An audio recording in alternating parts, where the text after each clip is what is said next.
Good morning. Good morning. My name is Connie Purcell, and it is my privilege to serve as your worship associate today. We welcome whoever you are and wherever you are on your journey. As a home of liberal spirituality, we are grateful for the religious pluralism that expands our vision and deepens our understanding. Our principles remind us to honor reason and differences, and to value and foster social justice, social action, and compassion. Welcome to Tapestry, a Unitarian Universalist congregation. Our theme for July is liberation. Liberation is a word that can mean a variety of things depending on the person, the setting, and the time and place. It could mean liberation from slavery. It could be release from prison, such as Nelson Mandela experienced when he was released. It could be release from a toxic or abusive relationship. It could be for a young person leaving home for the first time and attending college or living on one's own. It could be the achievement of a degree, the move to a new area or a new job with a chance to start over or anew. It could be the last car payment or the last mortgage payment after years of debt. Or maybe it is the feeling of freedom that comes from a long period of self-improvement and goal setting, a sense of accomplishment of conquering old fears or breaking through old constraints that previously held you back. Or maybe it is that feeling of freedom you feel after decluttering your house and your life and resolving to live more simply. I haven't gotten there yet, but I think about it. For some people who come from developing countries, it may be the feeling of freedom associated with moving to another country free of oppression with opportunities to start a new life. In a UU setting, it may be tied to our fourth principle, a chance to experience the free and responsible search for truth and meaning. That freedom may not be possible in certain other faith traditions, which are based on dogma and creed. Reverend Kirk Lodman Copeland says the following: freedom and responsibility must go together. Freedom without responsibility can too easily become anarchy, while responsibility without freedom can become a mindless, numbing duty in service of the wrong things for the wrong reasons. End quote. So we are liberated in the sense that we are free to find our own path, our own truths, and our own faith practices. And such liberation comes with the responsibility of doing the often difficult work of constructing a philosophy and a set of beliefs that gives meaning to our lives. The set of particulars may be unique to each individual, and in such a quest, both the journey and the resulting endpoint can be liberating. Our minister, the Reverend Kent Doss, is not in the pulpit today, as you can see. He will return next week. Today we have the privilege of welcoming Celia Young as our guest speaker. She will be sharing her thoughts on the UUA's recent General Assembly in New Orleans.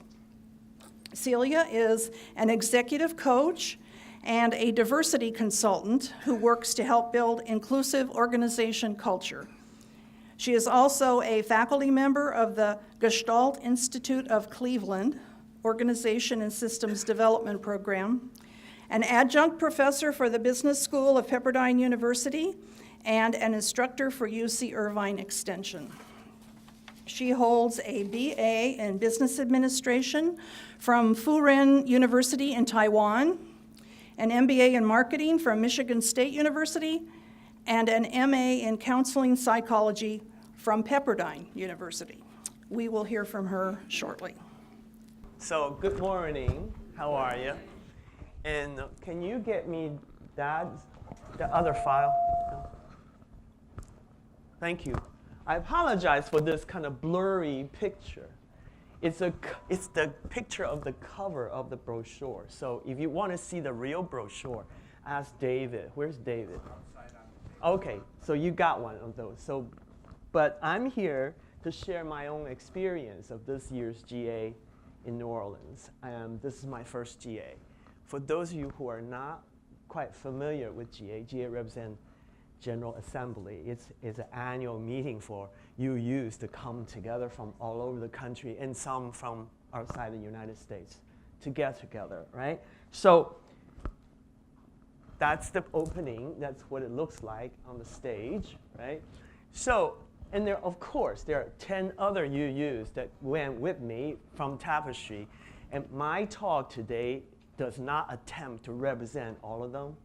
And so if you want to know about their experience, I'm sure they'd be willing to tell you, but we did a lot of eating and drinking and staying up late and, listen to jazz and visit hookah bar in the 3 a.m. So we did a whole lot of that stuff.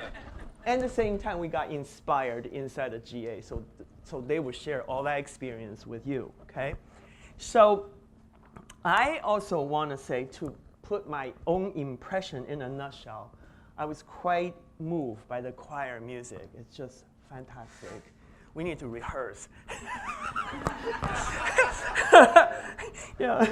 And I also was very moved by the spirit of all the volunteers and the smoothness of the convention organizing.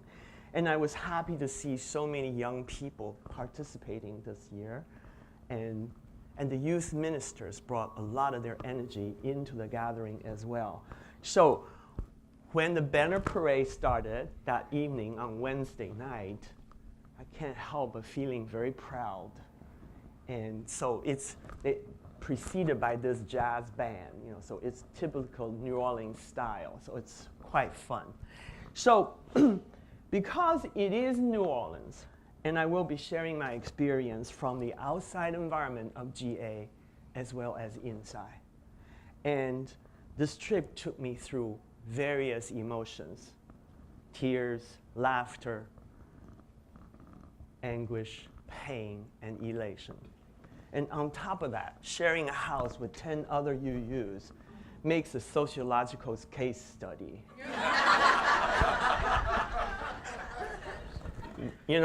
What happened in that house, stay in that house. Okay, so before we entered the GA, we had a chance to tour New Orleans. So 2 places that we went, it stood out for me, right? The first one is this plantation called Oak Alley Plantation. It's a sugar plantation. And now it's managed by Historic Foundation.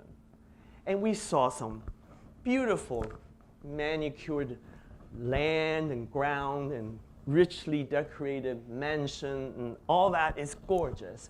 And then we also saw this. Okay? In the slave houses, these are the shackles.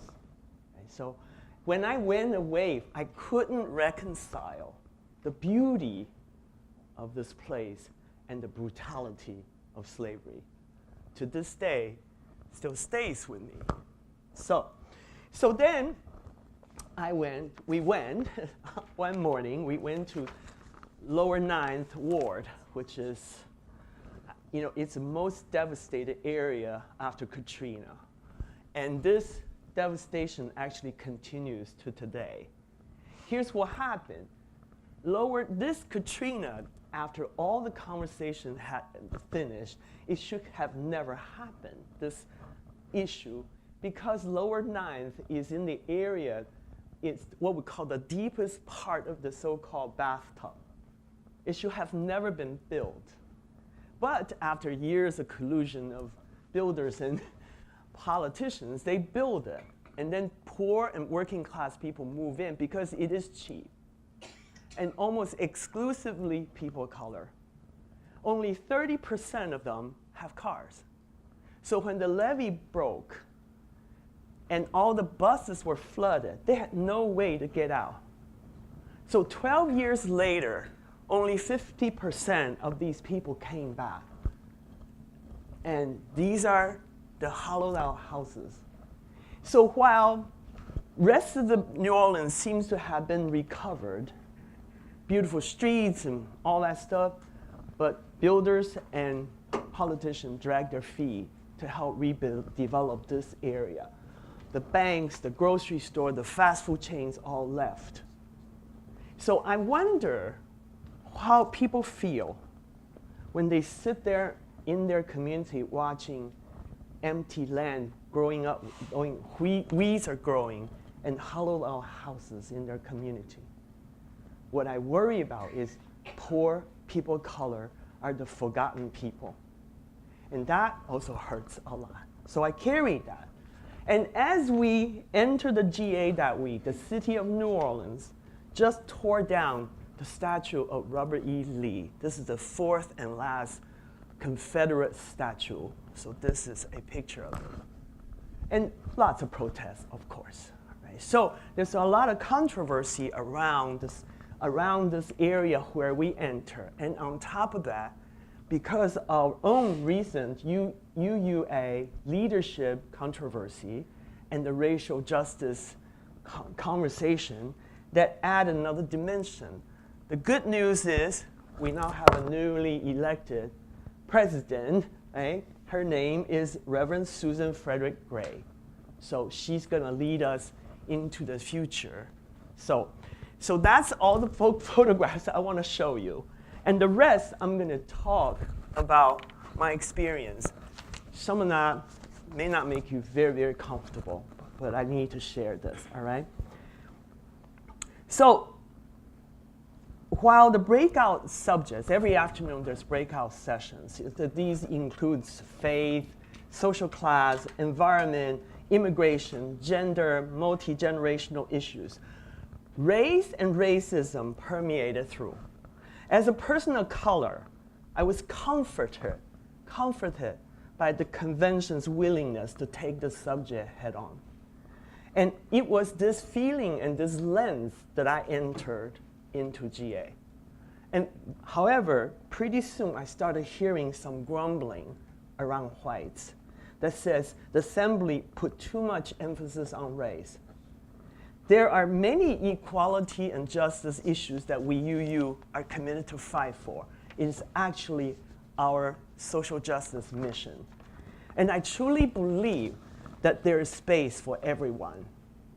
What pains me is that we seem to be going down the path of comparing whose suffering is more important. And after attending one of those race-related breakout sessions, a white woman said to me, I don't want to be lectured at when it comes to race. They need to find another way to get a message out. And I thought to myself, of course, there are many different ways to get people engaged in the race conversation. However, I couldn't help but wondering what her comment is how similar or different than a man says to a woman, you talk too fast, you make me nervous. Remember who said that? Jeff Sessions to Kamala Harris. So often this Saturday night keynote speaker, his name is Brian Stevenson. He was fantastic, brought the house down. He said, if you want to change the world, you must be willing to sit in discomfort. And I wonder how long whites will continue to defend their comfort in order to keep the status quo. And in another breakout session, a white woman said to me, I don't know any people of color. I've lived in Puerto Rico for many years before I moved back to the United States. So I'm not so sure how to engage in race conversation. I reminded her that Puerto Rico is part of America. And I wonder if she said she didn't know any people of color, how she saw Puerto Ricans. Right? I didn't make this up, okay? Just walk around, you hear these things, right? So then in her breakout session on white fragility and white silence, Dr. Robin DiAngelo said, whites can no longer hide behind the statement, I grew up in an all-white community as a defense for their unknowing. Some whites asked me if it is racist to incorporate black spiritual music in our hymnal? I said, it depends. Then I went to this session on Black history and spiritual songs, and I got a clear answer after that. This Black music director sang an African American hymn in its original form. Many whites in the room said that was too fast. Too slow. They say, too slow. And so the several Black participants got up and offered their insights. They said these songs were created and sung by the slaves, and they were not allowed to read. And all these music were passed down by oral tradition. When they sang the music slowly, this was the way they felt their souls and expressed their pain and hope. So there's nothing wrong in my book to incorporate Black spiritual music, but we need to do it in their way, out of respect for Black journey. By doing so, perhaps we'll feel our own souls as well. As a choir member, I would never sing these songs the same way again. And how many people in this room heard about or know about this organization called DRUM? Not too many, okay? Some, thank you. DRUM is a Unitarian Universalist people of color ministry established to bring lay and religious professionals together to overcome racism and transform Unitarian Universalists through our own multicultural experience. Every year, I think I heard, but this year particularly because it's my first one, that during GA, DRUM has offered a track of breakout session designed for people of color exclusively so that we could go get together and do our own work. We had a designated room. The printed brochure specified very, very clearly for its purpose. This is for people of color. Some whites still try to come in. And when they were told, gently reminded that our policy, some of them left rolling their eyes. And so one white woman was getting to leave, and she said to me, so since I don't identify myself as white, should I leave now? And I wish I had a tape recorder. It's not what she said, it's the tone that got to me. And outside, there seemed to be more grumbling around whites that Dr. D'Angelo said, whites resent segregation, but in reality, we live in a segregated world anyway. As a person of color, DRUM space was a sanctuary for me. When we close the door, we can finally let our stomach out and be ourselves. And I felt very protective of that space for over 46 years, ever since I have immigrated to this country. I have learned to live in the white world harmoniously. I could joke that some of my best friends are white. And yet, I cannot help feeling a bit homeless. So every now and then, I need to go to Monterey Park, for instance, to be with my Chinese friends, which I did last night. Continuous eating and drinking. But in GA, I needed this little space just for a little while.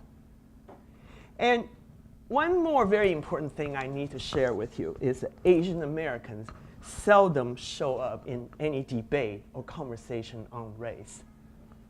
And frankly, we're seldom seen as people of color. I had that experience here in Tapestry. And when you do get seen as Asian Americans, as people of color, it comes with caricature, like calling me China doll. Right? And so, I personally, feel a little bit, this invisibility makes me feel lonely.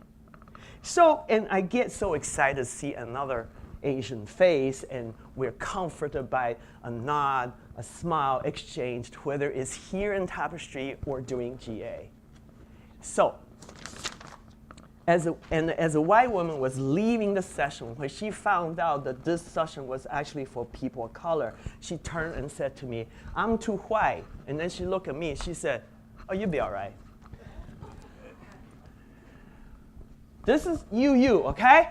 I'm just saying, we're supposed to be liberal and progressive, all right? So Dr. D'Angelo talked about the pecking order of race and how whites seem to have more comfort with Asians, so they don't see their differences. And I wonder if we Asians have also depended on the white comfort too much. And at one session, someone complained that there's too much emphasis on social activism, that we should be focusing more on spirituality. And I wonder if we can do one without the other. So Reverend Bill Sinkford said, change must come if our faith is to thrive. And it is our culture at UU, not our theology, that has been our biggest obstacle. And so I wonder, what parts of our celebrated tapestry culture have also become obstacles? So at last day, on that Sunday, we heard 2 of the UUA staff members were robbed and attacked in French Quarter the night before. One of them is still in the hospital. So the congregants were saddened and shocked, and we needed help at that moment. Basically, our faith was put to a test. And it came with the last sermon, who lifted all of us. So I'm going to share some of that sermon with you since you weren't there. And I'm going to not do justice to this sermon, but I'm going to try my best, all right? So we heard the poet. Her name is Naomi Shihab Ni. She told a story called Shared World.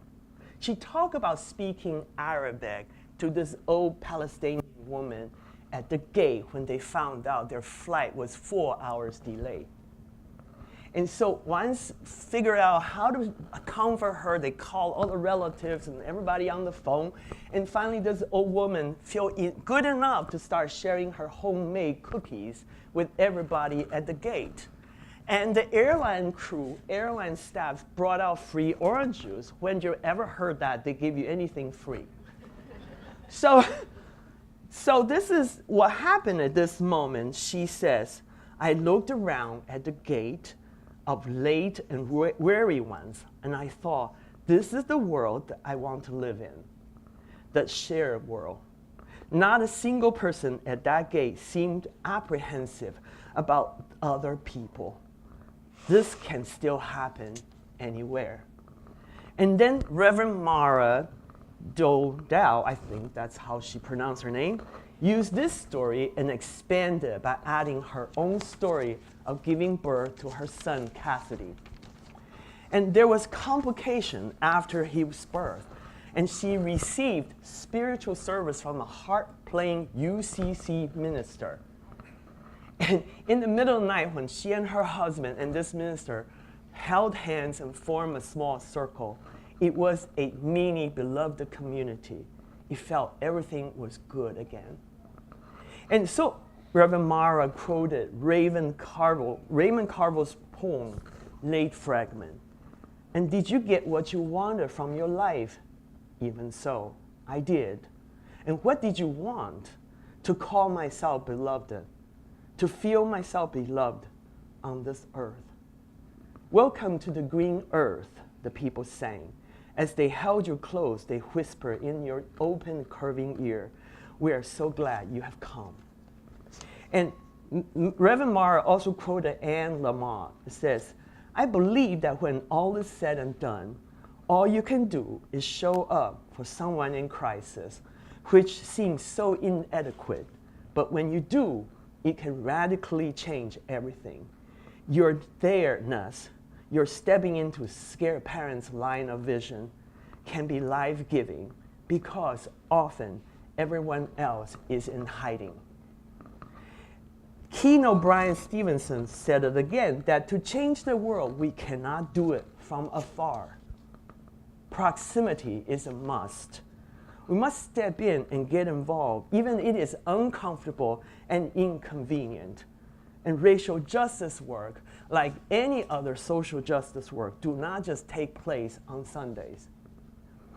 During our drum meetings, we sang a song called I Love You. I Need You to Survive. So my friends, I want us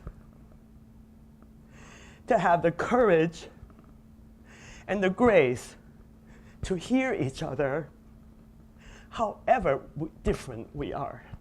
Because at the end, showing up is the biggest thing we can do for ourselves and each other. And I'm so glad you have come. Thank you.